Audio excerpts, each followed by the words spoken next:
All right, so let's do part 2 for this gold. All right, now remember I put a part, I put the first part, and the screen's all flashing, but don't worry about it. If you watch the first part first, this take profit just here got hit. And remember, we're expecting after the trade day and inside day to go to the upside. Okay, so remember how I boxed it in. The whole idea was, I'll put this into a 5-minute chart. Remember how we boxed in 2 boxes, right? Let's get rid of this and this. Okay. All right, so let's get rid of them. 2 boxes. Remember, one with this time period here. So let's do this.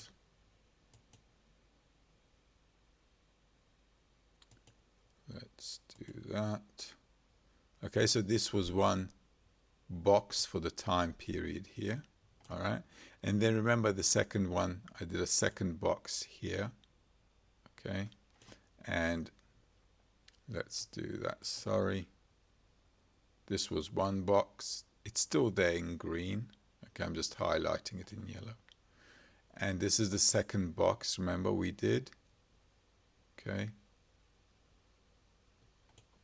and remember we pulled the stops further up once this time zone was over, because I said if we're correct we shouldn't go below there.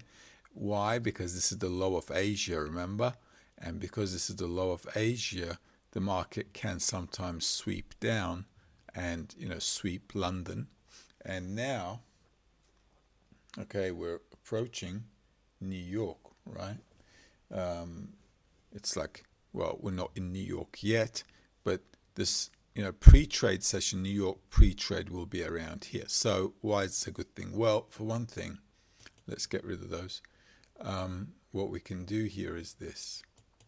Because we have a breakout, and this is the trading hour, right? The next one, remember 11:45. If you take a look at your trading hours, that 13:45 is 14:45 UTC plus 3, so it's 13:45 in the platform, on the platform. So now we've got 2 options here. If I just close this off, now that we've got first profit taken, we're left with just 2 trades. Okay, as you can see here are the 2 trades. So now we've got one target there and another one all the way up there, and we want to follow it into the next trading day. All right, now because I've already taken profit with one trade, I don't really need to have to panic or anything, because the risk is significantly lower and I can just let them ride. If in New York we dip down, and remember in the first video I did say, you know, that we can have a surprise move into 630.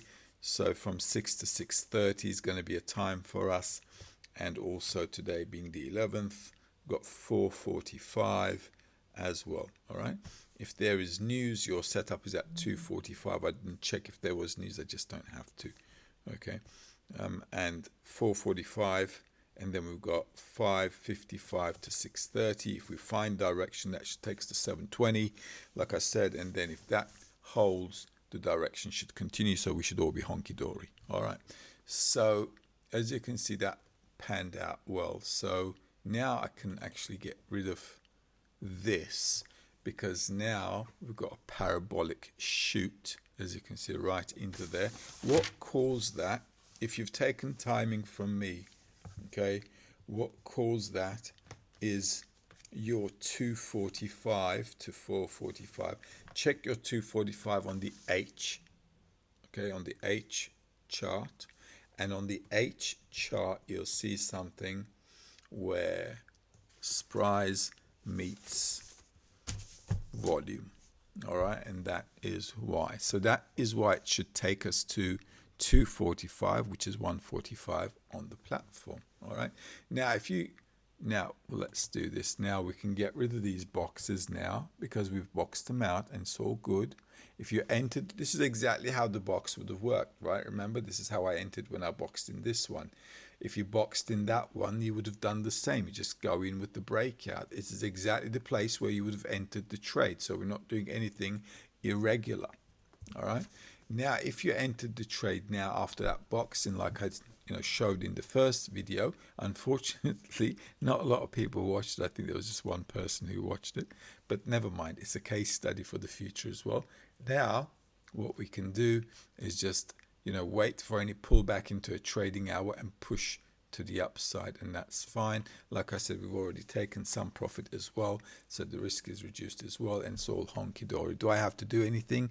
Not really. I just have to wait for 145 to see where the market is, okay, on the platform 145 to see where the market is, and then I will check again later what happens in New York. New York should close the gap, okay? So even now, taking profit, waiting for New York to close the gap and re-entering is an option, but I don't want to do that. Why? Because I've got a 245, which is 145 on the platform, still ahead of me, okay?